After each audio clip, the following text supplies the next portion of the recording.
Guys, magsuswimming kami. Kasama uli namin si Choco. Si Tio nga pala, at saka yung dalawang taga rito. Sama daw sila mag-swimming. Yan guys, nakatapis lang ako. Ito may isa.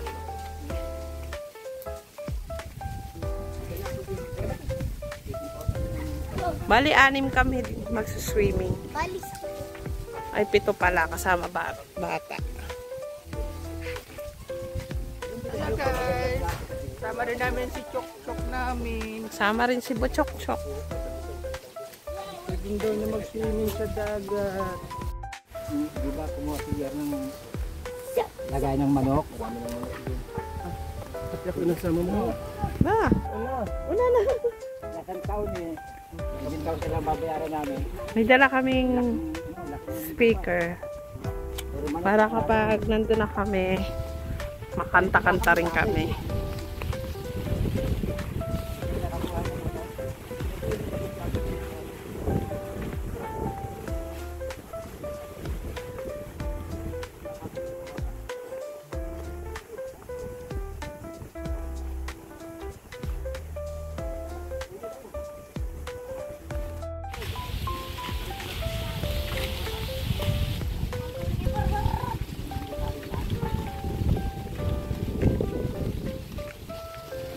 Baka kami sakay.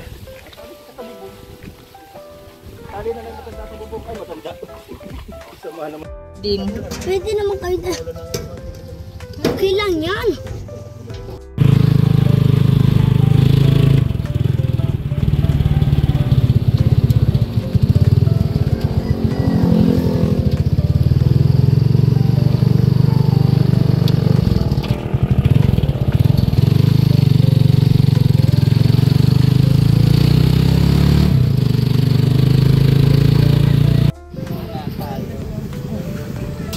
Nagtigil kami dito guys. Bili kami ng food para sa swimming namin. At gutom na daw yung bata. Gutom ka na, Jay? Yes? Bili kami ng kanin guys, saka soft drinks, saka dagdag ulam. Kasi kukunti yung nadala naming ulam. Nagtigil kami dito malapit sa unahan ng padagat. Ayan. Sakto naman ako, konti lang yung kumakain. Mukhang masarap dito yung ha? Daranghita daw.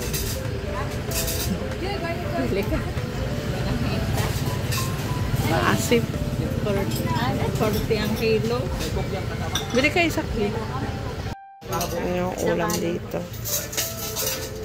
Magkano sa daranghita? Pinakyaw namin yung barbecue. Nabili ka? Nabili? Goto lang po ba? Tulong ko si Ika guys. Paglubog daw yung kuwita ng dalandan. Matamis. Matamis daw. Bumili siya ng 1 kilo. Gusto daw niya yan eh. Matamis. Gusto rin naman ng bolinggitan. Bayabas. Guys, nandito na naman kami. Mag-swimming kami.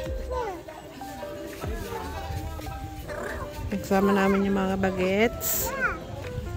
Wala si Eileen at saka si Jason.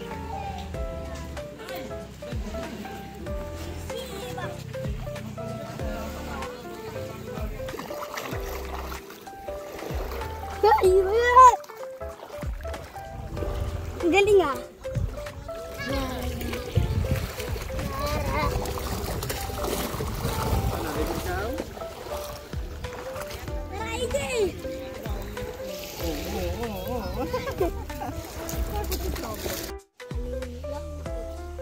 Mamaya guys, kami ay magsiswimming na. Ngayon ay masagsaga naman ang init. Kaya ay sabi ko mamaya na lang tayo mag-swimming at inabot baga kami ng init dito. At alas 12 na kami nakapunta. Punta kami doon guys sa dulo at kami ay masayaw daw ni Angelica Mix Vlog.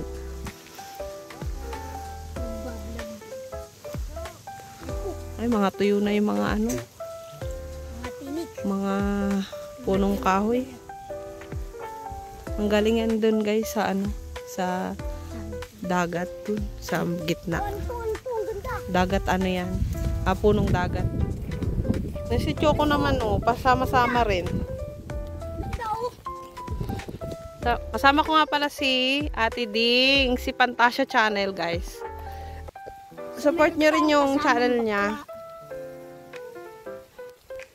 Na.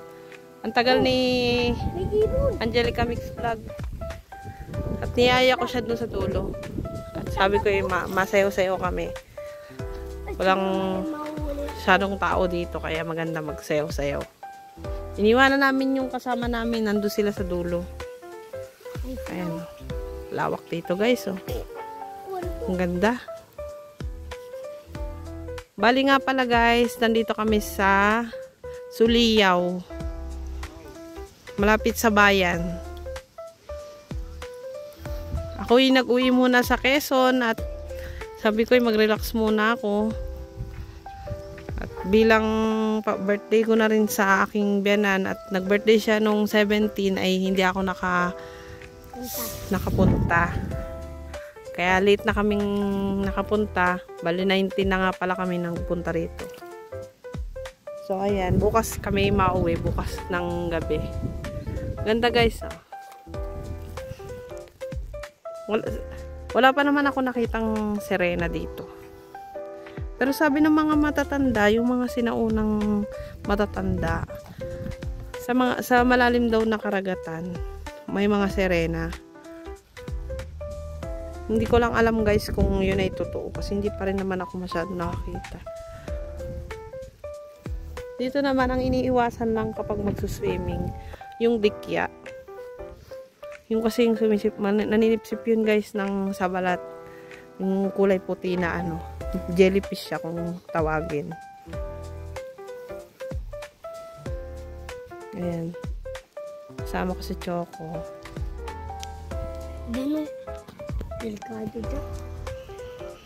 dyan. Maya uuwi na kami. Ang ganda ng dagat guys.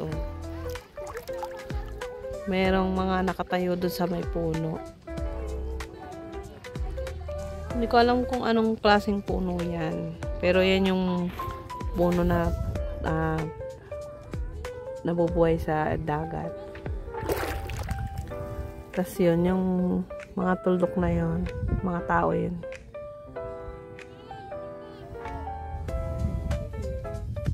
Ayan. Maya-maya guys, uuwi na rin kami. Hindi naman din kami magtatagal. 5 hours lang kami dito eh. Pero sayaw-sayaw sila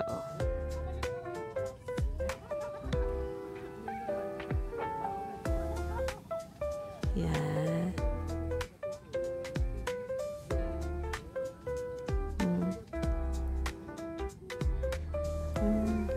Tingnan nyo yung dagat Ganyan yung buhangin niya. Hindi siya white sand pero masasabi kong malinis naman siya. Kitang-kita yung mga bato sa ilalim. Buhangin niya.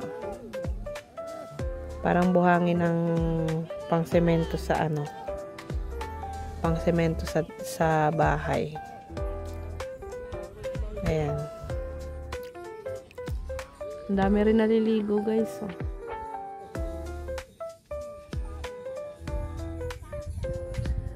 Mura lang naman din yung dito, bayad sa pagligo. Usually 50 lang pababa. Tas 500 sa cottage.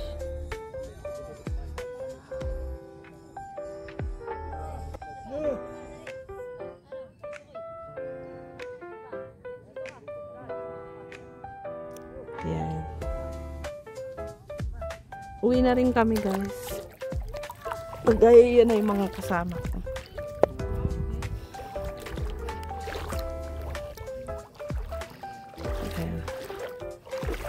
Malinaw din eh.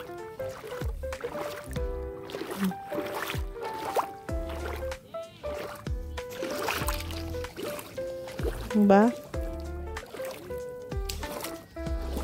Ang daming bato.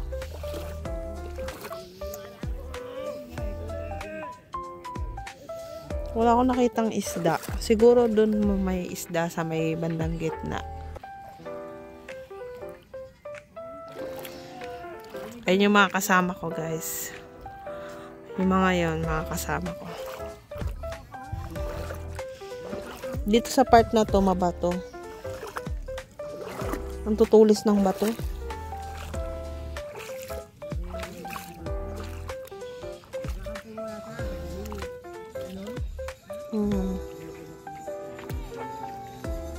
Mabato. Nakita ko yung mayroon ay naligo ako.